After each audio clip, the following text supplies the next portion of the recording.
కింద కూర్చోబెట్టుకున్నారు తప్ప ఏ రోజు కూడా మాకు కనీస గౌరవం ఇయ్యని పరిస్థితుల్లో అక్కడికి వెళ్ళి ఆవేదన చెంది మాకు రాష్ట్రం వచ్చింది కానీ మా రాష్ట్రంలో నడిగడ్డలో ఉన్నటువంటి 70 ఏళ్లుగా ఏలుతున్నటువంటి ఈ కుటుంబ పాలన గద్దె దించాలంటే మరొక పోరాటం చేయాల్సిందే అని చెప్పేసి నడిగడ్డ హక్కుల పోరాట సమితి ఏర్పాటు చేసినాం.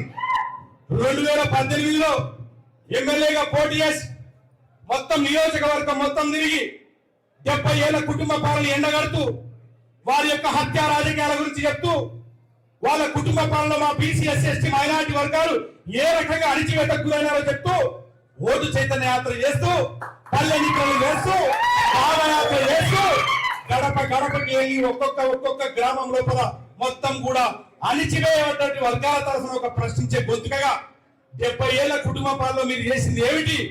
మాకు విద్య లేదు, వైద్యం లేదు, సరైనటువంటి రోడ్ల సౌకర్యాలు లేవు, అనేక రకాలుగా పైగా ఓట్లప్పుడు మా ఇంటి ముందరకు వచ్చి మా భుజం మీద చేయేసి ఎంతో అన్యోన్యంగా నటించి మా భుజం మీద చేయేసి మా ఓట్లు వేయించుకున్న తర్వాత తిరిగి మేము మీ బంగాళాఖాడికి వస్తే మాత్రం మీరు మా ఇంటి దగ్గరికి వచ్చినప్పుడు మా ఒంటి మీద ఉన్నటువంటి కండువాలు తీసి తుడిసి మా బంగారెడ్డి వచ్చినాడు, మా కృష్ణమోహన్ రెడ్డి వచ్చినాడు అని చెప్పేసి మా ముఖం తుడుచుకునే తువాలు తీసి వాళ్ళు కూర్చునే కాడ కూర్చోబెట్టి ఛాయ్ ఇచ్చి నీళ్ళు ఇచ్చి వాళ్ళకు ఓటేసి అధికారం ఇస్తే అధికారం వచ్చిన తర్వాత ఏనాడు కూడా మా గురించి పట్టించుకున్న పాపాన పోలేదు. పైగా మేము ఆ బంగాళాఖాడికి వెళ్ళినప్పుడు మమ్మల్ని కులాల పేరు పెట్టి దూషించినటువంటి పరిస్థితి ఉన్నది అక్కడ. కాబట్టి ఆ పాలన గద్దెదించాలని చెప్పేసి 2018లో పెట్టినటువంటి పోరాటం, ఇక్కడ యూనివర్సిటీలో పోరాటం తర్వాత అక్కడికి వెళ్ళిన తర్వాత తెలంగాణ రాష్ట్రం ఏర్పాటులో మొదటి ప్రభుత్వం వచ్చిన తర్వాత కనీసం కొట్లాడి రాష్ట్రం తెచ్చుకున్నటువంటి పార్టీ ఈరోజు మార్పు అంటే ఏమిటి? నాయకత్వం కూడా మారుస్తుంది, కొత్త నాయకత్వానికి పునాది వేస్తుంది. గత 70 ఏళ్ళుగా దోచుకున్నటువంటి అవినీతికి అలవాటు పడినటువంటి నాయకులను మార్చి ఈరోజు మరి మా పేరు మీదనే అందరికి గెలిచారని చెప్తున్నారు కదా. కాబట్టి మా పేరు మీదనే, తెలంగాణ పేరు మీదనే, తెలంగాణ రాష్ట్రాన్ని సాధించినటువంటి పార్టీ పేరు మీదనే ఒక కొత్త నాయకత్వాన్ని తయారు చేస్తుందేమని మేము ఎదురు చూస్తే అక్కడ వైఎస్ఆర్సీపీలో ఉన్నటువంటి బల్ల కృష్ణమోహన్ రెడ్డి ఆ రోజు తెలంగాణ ఉద్యమాన్ని కించపరిచినటువంటి వ్యక్తిని తీసుకొచ్చి టికెట్ ఇచ్చి ఎమ్మెల్యేని చేసింది టీఆర్ఎస్. మరి ఎందుకు చేసినారు? మరి ఎవరు కొట్లాడినారు? మరి తెలంగాణ ఉద్యమకారులకు టికెట్లు ఇచ్చారా? ఎవరైతే కొత్త నాయకత్వానికి మీరు ఎంకరేజ్ చేసినారా అంటే అట్లాంటిది ఏం లేదు. మాకు కావాల్సింది గెలుపు గుర్రాలు, డబ్బున్నోళ్ళు, మా పార్టీకి ఫండ్ ఇచ్చేటోళ్ళు తప్ప ఇక ఎంతైనా దోచుకోండి అని చెప్పేసి తిరిగి వాళ్ళకే టికెట్ ఇస్తున్న పరిస్థితుల్లో అనేక పోరాటాలు చేసి 2018లో నిలబడి ఓడిన తర్వాత ఇక్కడ ఉన్నటువంటి నా కుటుంబ సభ్యులకు వీళ్ళందరూ కూడా నా కుటుంబ సభ్యులే, అందరూ నా కుటుంబ సభ్యులే. ఈ రోజు మహిళలు సైతం మేము కూడా తరలి వస్తామంటే వద్దని చెప్పినాక సమ్మర్ ఎండాకాలం మీకు అనేక ఇబ్బందులు ఉంటాయి, ఎక్కడ పడితే అక్కడ కార్లు ఆపలేము. మేము మీ తరఫు నుంచి మీ ఇంటి నుంచి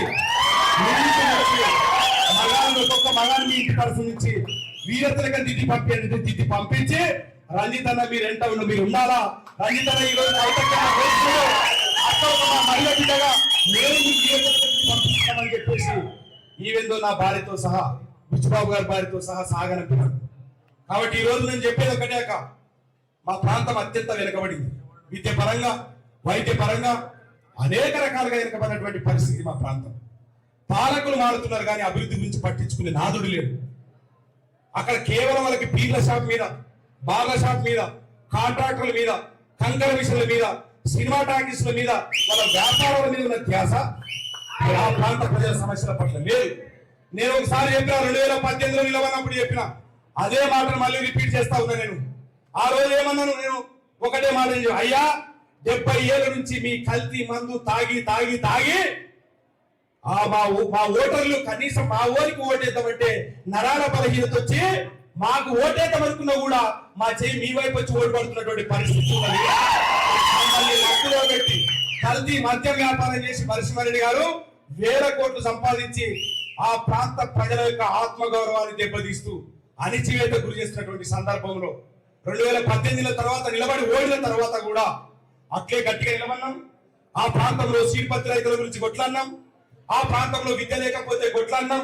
దాదాపు ఒక 15 గ్రామాల లోపల అక్కడ స్కూళ్ళ లోపల, ప్రభుత్వ స్కూళ్ళ లోపల ప్రభుత్వ బడులు క్లాస్ రూమ్లు కట్టించినాం. స్క్రీన్లు పెట్టించినాం, బాలికలకు విద్యార్థులకు కనీసం వరకు టాయిలెట్స్ లేకపోతే టాయిలెట్స్ రూమ్ కట్టించినాం, 15 గ్రామాల లోపల చేసినాం. దాదాపు 20 గ్రామాల లోపల కనీసం వీధి లైట్లు లేకపోతే కూడా వీధి లైట్లు ఏర్పాటు చేయించిన మా ఆధ్వర్యం లోపల. దాదాపు విత్తన పత్తి రైతులు 50,000 మంది రైతులుంటే 50,000 మంది రైతులు కేవలం 40 మంది ఆర్గనైజర్లు మోసం చేస్తుంటే, అన్యాయానికి గురి చేస్తుంటే ఎవరు పట్టించుకునే నాదుడు లేక 40 మంది ఆర్గనైజర్ల అణిచివేతకు వ్యతిరేకంగా పెద్ద ఎత్తున పోరాటాలు చేసినాం. వాళ్ళపైన కేసులు వేసినాం, హైకోర్టులో పిల్లు వేసినాం, నేషనల్ గ్రీన్ ట్రిబ్యునల్ లో కేసులు వేసినాం. వాళ్ళు అన్యాయంగా అక్రమంగా వాతావరణాన్ని కలుషితం చేస్తున్నారని చెప్పేసి, యాసిడ్తో విత్తనాలు కడిగిన తర్వాత మా భూములు నాశనం అవుతున్నామని చెప్పేసి విరోచితమైన పోరాటం చేసినాం. ఇక్కడ ఉన్నటువంటి మా మా మా కార్యకర్తలు కావచ్చు, మా బంధువులు ఆ సందర్భంలో నా పైన అనేక సందర్భాల్లో దాడులు జరిగినా కూడా ఇదే మంది ఇక్కడ ఉన్నటువంటి ఇదే నా బంధువులు, ఇక్కడ ఉన్నటువంటి ఇదే నా కార్యకర్తల బలంతోనే ఒక ఊరి నుంచి ఇంకొక ఊరి పోయే క్రమంలో ఎక్కడ దాడులు చేస్తారో మా అన్న మీద అని చెప్పేసి బండ్ల మీద 2 వీలర్స్ మీద మళ్ళీ ఒక ఊరు దాకా వచ్చి వదిలేసి అక్కడి నుంచి మరో గ్రామం పోతుంటే అక్కడి నుంచి ఒక 30-40 బండ్ల మీద వదిలేసి వెళ్ళేవారు. చివరికి నా ఇంటికి వచ్చి ఇల్లు ముట్టేంత వరకు కూడా నన్ను ఇంటికి చేర్చేవాళ్ళు నా బంధువులు. కాబట్టి ఈరోజు వీళ్ళందరూ తీసుకొచ్చి యాక్చువల్ గా మాకు ఒక తృప్తి ఇంకేమంటే భారీ బహిరంగ సభ పెట్టి మిమ్మల్ని అక్కడికి తీసుకెళ్లి మా కార్యకర్తలందరూ మీకు పరిచయం చేద్దాం అనుకున్నాం. కానీ ఇప్పుడున్నటువంటి సమయాభావం లేకపోవడం వల్ల, ఎందుకోసం అంటే పార్టీ ఏర్పాటు అనే ప్రక్రియ చాలా దగ్గరికి వస్తున్నటువంటి సందర్భంలో లేదు రంజిత్ మీరు తొందరగా నిర్ణయం తీసుకోవడం చెప్పడం మా కార్యకర్తల అభిష్టం కూడా అట్లే ఉన్నది. సామాజిక తెలంగాణకు, సర్వోదయ తెలంగాణకు కట్టుబడినటువంటి కవిత ఆధ్వర్యంలో మనం అడుగు వేయాలని చెప్పి వేయాల్సిందే అని చెప్పేసి మేమందరం కూడా ముక్త కంఠంతో ఏకాభిప్రాయానికి వచ్చి ఈ రోజు నిర్ణయం తీసుకోవడం జరిగింది. ఈ సందర్భంగా మీకు ఒకటి విజ్ఞప్తి చేస్తా ఉన్నాను. ఈ రోజు ఎందుకోసం అంటే ఒకసారి ఈ సందర్భంగా పార్టీలో చేరుతున్న సందర్భంగా మా తల్లిదండ్రులను గుర్తు చేసుకుంటున్నారు. నా మిత్రుడు, నా ప్రాణ స్నేహితుడు, మొదటి నుంచి నాతో పాటు ఉండి సర్వస్వం కోల్పోయినాడు బుచ్చిబాబు గారికి ధన్యవాదాలు తెలియజేసుకుంటున్నాను. నా భార్యకు, నా కుటుంబ సభ్యులకు, మా అక్కలకు, ఈ రోజు నా దేవుడు ఇచ్చినటువంటి అక్కకు అందరికీ కూడా సందర్భంగా గుర్తు చేసుకుంటున్నటువంటి పరిస్థితి. ఈ రోజు నా పెళ్లి రోజు. అయితే నా భార్యను అడిగిన మరి ఈ రోజు పెళ్లి రోజు కదా, ఈ రోజే పెట్టుకుంటా అంటే మరి పోవచ్చా లేదంటే ఇది ఏమి ఈ రోజు కొత్త పడుతున్నావు కదా, 15 సంవత్సరాలుగా నాకు అలవాటు అయితే కదా.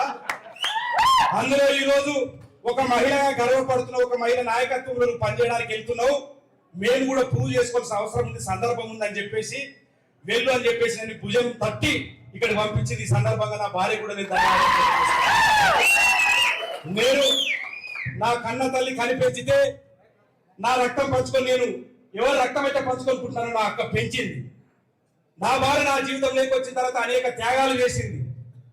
ఆ తర్వాత నేను మీ దగ్గరికి వస్తున్నా. ఇప్పుడు అంటే నా జీవితం అంతా మహిళలతో ముడిపడిందని చెప్పడానికి వాళ్ళు చెప్తాను. కాబట్టి వస్తున్నటువంటి క్రమంలో అందరి ఆశీర్వాదం తీసుకొని నేరుగా మీ దగ్గరికి వచ్చి కూడా లోపలి దాకా మీ ఆశీర్వాదం కూడా తీసుకోవడం జరిగింది. ఒకటే ఒక విజ్ఞప్తి, నాకు ఒకటే ఒక కోరిక, మా జిల్లా లోపల నూతన నాయకత్వానికి పునాదులు వేయాలనేటువంటి ఆశతో ప్రతి గ్రామం నుంచి కొత్త నాయకత్వాన్ని ఉండడం తప్ప పాత నాయకత్వం ఇక్కడ ఉన్నటువంటి వాళ్ళు ఏ ఒక్కరు కూడా బంగాళ యొక్క మెట్టు కూడా దొక్కలేదని కానీ కలవపడలేదు. తయారు చేసిన కొత్త నాయకత్వాన్ని తయారు చేసినటువంటి సందర్భంలో 2023 ఎన్నికల లోపల ఒక ప్రధాన రాజకీయ పార్టీ టికెట్ ఇస్తున్నటువంటి క్రమం లోపల అనేక కుట్రలు చేసినట్టు తప్పించినారు. ఎక్కడ రంజిత్ కుమార్ కి టికెట్ వస్తే ఇంకా ఎక్కడ లేదు, ఏం లేదు, ఎమ్మెల్యే గెలవకమందుకే మాకు అనేక రకాలుగా ఇబ్బందులు పెట్టినాడు, తప్పించాలని చెప్పేసి సేమ్ నా కమ్యూనిటీకి సంబంధించినటువంటి వాళ్ళని, నియోజకవర్గానికి సంబంధం లేనటువంటి వాళ్ళని తీసుకొచ్చి వాళ్ళకి బీఫామ్ ఇచ్చి ఈ రోజు మొత్తం కూడా మళ్ళీ అక్కడ నాయకత్వాన్ని అనదొక్కినటువంటి పరిస్థితి ఉన్నది. ఈ సందర్భంగా మీకు ఒకటి గుర్తు చేస్తా ఉన్నాను. ఈ సందర్భంగా మా జిల్లా చేనేత పరిస్థితి ఎందుకోసం అక్కడంటే చేనేత కార్మికులు అనేక రకాలుగా అక్కడ ఆవేదన చెందుతున్నారు. నేసే కార్మికులు వాళ్ళకి అసలైనటువంటి లబ్ధి వస్తలేదు, కానీ వాళ్ళపైన వ్యాపారం చేసేటప్పుడు మాత్రం లక్షలకు కోట్ల కోట్లు సంపాదిస్తున్నటువంటి పరిస్థితి ఉన్నది. పరిస్థితి ఉన్నది. కాబట్టి ఒకసారి మీరు మా చేనేత కార్మికుల గురించి మీరు మాట్లాడాలని. ఎందుకోసమంటే ఈ చీర నేతన్న మా చీర ఇట్లాంటి చీర నేసి నెల వరకు నేస్తే ఈ చీర 10,000 తయారైతే అక్కడ ఉన్నటువంటి వాళ్ళు ఇక్కడ గద్వాలకు వచ్చి 20,000 అమ్మితే గద్వాల్లో ఉన్నటువంటి హైదరాబాద్ లో ఉన్నటువంటి వాళ్ళు 40,000 అమ్ముతారు. కాబట్టి మేము ఈ సందర్భంగా మేము ఆడపడుచుగా భావించి మా గద్వాల చేనేత కార్మికుల తరఫున మేము మీకు ఈ చేనేత చీరని స్వయాన నేర్చిన చీర మీకు బహుకరిస్తా ఉన్నాం. మీరు ఈ చీరను చూస్తున్నప్పుడల్లా మీకు నచ్చితే కట్టుకున్నప్పుడల్లా ఆ చీరను చూసి మా చేనేత కార్మికుల కష్టాలు గుర్తుకు తీసుకురావాలని చెప్పేసి మీకు తీసుకురావాలని జరిగింది. ఈరోజు మా ప్రాంతంలో విత్తనపత్తి రైతులు ఉన్నారు. దాదాపు 40-50 వేల మంది రైతులు ఉన్నారు. 50,000 మంది శాంపిల్ ప్యాకెట్ 50,000 మంది రైతులు. మేము దాదాపు అక్కడ మొత్తం తెలంగాణ రాష్ట్రానికే ఒక హబ్ గా ఉన్నటువంటి పరిస్థితి. తెలంగాణ రాష్ట్రం మొత్తం కూడా మేము ఇట్లాంటి విత్తనపత్తి ప్యాకెట్లను తయారు చేస్తే ఇది మా విత్తనపత్తి ప్యాకెట్ ఇది మేము తయారు చేస్తాం. మేము కేజీలాగా శాంపిల్ ప్యాకెట్ గా ఆర్గనైజర్లకి కంపెనీలకు ఇస్తే వాళ్ళు ఇట్లా తీసుకుంటారు కేజీ ప్యాకెట్. ఈ రకంగా తీసుకొని ఈ రోజు దీనికి మాకు 500 ఇస్తే ఇదే కేజీ ప్యాకెట్ ని ఇట్లా వాళ్ళు 450 గ్రాముల లాగా చేసి దీన్ని 2,000కి అమ్ముతున్నటువంటి పరిస్థితి. మరి మాకు ఎక్కడ న్యాయం జరుగుతుంది? మా రైతులకు ఎక్కడ న్యాయం జరుగుతుంది? కాబట్టి మీకు ఒకసారి ఈ ప్యాకెట్లు మీకు ఎందుకు ఇస్తున్నారంటే ఒక్కసారి మీరు మా విత్తనపత్తి రైతుల యొక్క గోసని కష్టాలను పట్టించుకొని రాబోయే రోజుల్లో మా జిల్లాలో ఉన్నటువంటి విత్తనపత్తి రైతుల సమస్యలు తీర్చాలని ఈ సందర్భంగా మీరు ఎందుకోసం అంటే మీరు గద్వాలకు వచ్చినప్పుడు మాట్లాడినప్పుడు రైతు సంఘర్షణ సభ మాట్లాడినప్పుడు ఆ రోజు గట్టిగా హామీ ఇచ్చినారు. ఇచ్చిన హామీ మేరకు మీరు చిత్తశుద్ధితో కృత నిశ్చయంతో రైతు కమిషన్ కలిసి ఖచ్చితంగా వాళ్ళకు న్యాయం చేయాల్సింది అని చెప్పేసి నిలదీసినారు. మీ మీద మాకు అపారమైన నమ్మకం ఉన్నది. ఎందుకోసమంటే మిమ్మల్ని నేను నడిగడ్డ హక్కుల పోరాట సమితి జనం పాటల సందర్భంగా మద్దతు ఇచ్చి మీతో పాటు వచ్చినప్పుడు మీలో ఉన్నటువంటి లక్షణాలను చూసిన ప్రజలను ప్రేమించిన వాడే ప్రజలను హక్కులు చేర్చిన వాడే ప్రజల యొక్క కష్టాలు వాడే నాయకుడు అవుతాడు. ఆ నాయకత్వం లక్షణాలు మీకు మెండుగా ఉన్నాయి. ఖచ్చితంగా మీరు ఎందుకోసం అంటే బాధలో ఉన్నాయి, కష్టాల్లో ఉన్నాయి, మీరు హక్కులు చేర్చుకుంటున్నారు, వింటున్నారు. ఆ భరోసాతో ఈ రోజు మేము మీతో అడుగులేస్తా ఉన్నాం. కాబట్టి ఒక్కసారి మీరు ఆలోచన చేయాలని రాబోయే రోజుల్లో మేము ఒకటే అడుగుతా ఉన్నాం. మా జిల్లాకు న్యాయం చేయండి. మా జిల్లాలో కొత్త నాయకత్వానికి పునాది వేయండి. మా జిల్లా విద్యకు వైద్యంకు దూరంకు గురైంది, దాన్ని పట్టించుకుంటారు. ఖచ్చితంగా మీరు ఎందుకోసం అంటే మాకు ఆశాభావం వ్యక్తం చేస్తా ఉన్నాం. 70 ఏళ్ల కుటుంబ పాలనలో మా ప్రాంత ప్రజలు నలిగిపోయినటువంటి పరిస్థితి ఉన్నది. DKR గారు ఏళ్ళు కాంగ్రెస్ పార్టీలో ఉన్నది. ఎమ్మెల్యే వస్తారు నిలబడకపోయేసరికి ఎంపీ అప్పుడు రాత్రి ఢిల్లీ పోయి కండవా కప్పుకొని అస్సం గుర్తుతో చెయ్యి ఊపుకుంటూ పోయి పువ్వు గుర్తు పట్టుకొని ఢిల్లీ నుంచి దిగింది విమానాశ్రయం. మేము మాత్రం వాళ్ళ గురించి కొట్లాడుకుంటున్నాం. సొంత అన్నదమ్ములం కొట్లాడుకుంటాం అత్తాల కోసం. ఒక అన్న ఇక్కడ ఉంటాడు, ఒక తమ్ముడు ఇక్కడ ఉంటాం. వాళ్ళ కుటుంబ పాలన గద్దెనెక్కించడానికి సొంత అన్నదమ్ములం, సొంత తల్లి పిల్లలం నెత్తులు వలగొట్టుకొని ఎట్ల పంచాయతీ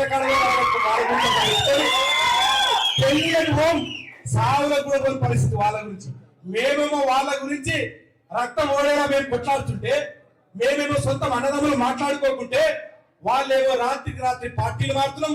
వాళ్ళకి సిద్ధాంతాలు లేవు, మాకు మాత్రమే సిద్ధాంతాలు. ఒకవేళ మేమే గనక నా తమ్ముడో నా అన్ననో లేకుంటే మాకు దూరం బంధువు ఒకరు అవతలు తిరిగినారనుకో, ఏమ్రా నువ్వు అన్నో కదుకు తమ్ముడో కదుకు యాక్షన్ చేస్తున్నారా? మీరు యాక్షన్ చేస్తున్నారా అని వాళ్ళు మాత్రం మమ్మల్ని ప్రశ్నిస్తారు. కానీ వాళ్ళు మాత్రం వాళ్ళు మాత్రం ఎప్పటికప్పుడు మారుతుంటాడు.